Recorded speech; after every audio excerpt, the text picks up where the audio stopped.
অবদান এবং সেই সেই আমরা জানি বঙ্গবন্ধুকে মুভিও করা হয়েছে যেখানে মোস্তফা সরোয়ার ফারুকী মিসেস সেখানে অভিনয় করেছে এবং আমরা মোস্তফা সরোয়ার ফারুকীকে দেখেছি বিভিন্ন সময় আওয়ামী লীগের তোষামত খোসামত করার জন্য। কিন্তু আমার কাছে খুবই অবাক লাগছে, তাহলে ছাত্ররা যে রক্ত দিল তাদের উদ্দেশ্যটা কী ছিল? সেই আওয়ামী দোষরদেরকে আবার ফিরিয়ে আনার জন্য কি রক্তটা দিয়েছিল? এটা হচ্ছে আমার প্রশ্ন। তাহলে আমাদের মধ্যে কি আবার সেই বৈষম্যের সৃষ্টি হলো? এমন কেন হচ্ছে? আমার কাছে প্রায়ই মনে হয় যে এই পৃথিবীতে মনে হয় দুটো শ্রেণী আছে, একটা শোষক শ্রেণী আর একটা শোষিত শ্রেণী। আমরা বরাবরই শোষিতরা শোষকদের বিরুদ্ধে আন্দোলন করে রক্ত দিয়েছি, কিন্তু আমাদের লাভের মধ্যে লাভ এটাই হয়েছে, আমাদের একটা শুধু খেতাব লেগে গিয়েছে, আমরা শহীদ হয়েছি, আমরা আন্দোলন করেছি। কিন্তু মিষ্টিটা মজাটা তারাই উপভোগ করে যারা ক্ষমতাবান, যারা হচ্ছে অন্যায়ভাবে মানুষকে নির্যাতন করতে পারে, তারাই কিন্তু ক্ষমতার স্বাদটা ভোগ করে। জি জি, এই আন্দোলনে আমরা দেখেছি যে প্রাইভেট ইউনিভার্সিটির বেশি অবদান ছিল জি পাবলিক ইউনিভার্সিটি থেকে। জি, সেক্ষেত্রে এখন কি বৈষম্য তৈরি হচ্ছে না? হ্যাঁ হ্যাঁ, আমরা আসলে আজকে যে প্রেস ক্লাবের সামনে সমবেত হয়েছি এটা কি বলার জন্যই কিন্তু এসেছি। আপনাকে ধন্যবাদ, অনেক ইম্পর্টেন্ট কথা বলেছেন।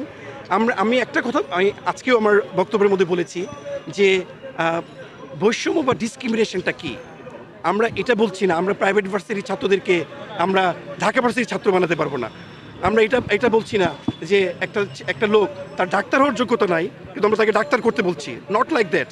প্রত্যেকেরই অবদানকে আমাদের স্বীকার করতে হবে, প্রত্যেকের একটা অধিকার আছে, সেই অধিকারকে লক্ষ্য করে তার যোগ্যতার সম্পূর্ণ স্থানে তাকে কিন্তু আমাদের ফিরিয়ে আনতে হবে। এবং আমরা দেখেছি, যেহেতু আমি একজন প্রাইভেট বিশ্ববিদ্যালয়ের শিক্ষক, আমরা দেখেছি বিশ্ববিদ্যালয়ের ছাত্ররা কী পরিমাণ স্যাক্রিফাইস করেছে।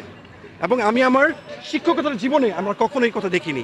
কেউ না খেয়েছিল, হ্যাঁ কেউ মার খেয়েছে, আর কেউ এরকম রক্ত দিয়ে দিয়েছে। তো এই যে বিষয়গুলো ছিল, আমরা আসলে আজকে আমরা প্রেস ক্লাবের সামনে সমবেত হয়েছি, আজকে জাস্ট আমরা শুরু করলাম, কিন্তু আমরা এই আওয়াজটা ততক্ষণ পর্যন্ত আমরা টিকিয়ে রাখবো যতক্ষণ পর্যন্ত আমাদের অধিকার আদায় না হয়। এবং উইথ ডিউ রেসপেক্ট আমরা প্রফেসর ডক্টর ইউনূস স্যারকে সবসময় আমাদের গর্ব মনে করি। ওনাকে এরকম কখনো মনে করি না উনি আমাদের একজন মানে প্রধান উপদেষ্টা, একজন national figure. No, professor doctor Yunus sir is the global celebrity. So ওনার যথেষ্ট মেধা আছে, হ্যাঁ, যিনি 3-0 মতো থিওরি পুরো ওয়ার্ল্ডে কায়েম করে দেন। তো আমরা স্যারকে আপনাদের মাধ্যমে আমরা এই বলতে চাই, স্যার আমাদের যে অবদানগুলো আছে এটা যেন আপনার মাথায় থাকে। আর সেই অনুযায়ী আমরা চাচ্ছি doctor Asif Mahtab, he is not the doctorate, Asif Mahtab উৎস ব্রেক ইউনিভার্সিটি টিচার ছিলেন, আমরা জানি সে তৃতীয় লিঙ্গের প্রতিবাদ করতে গিয়ে তাকে চাকরি পর্যন্ত হারাতে হয়েছে। এবং আমার স্নেহভজন ছোট ভাই, আমরা একসাথে ডিবির কারাগারে ছিলাম, সে খুবই অসুস্থ, হ্যাঁ তার স্পাইনালের প্রবলেম আছে, এরপর ওই অসুস্থ শরীর নিয়ে সে কিন্তু রাজপথে ছিল।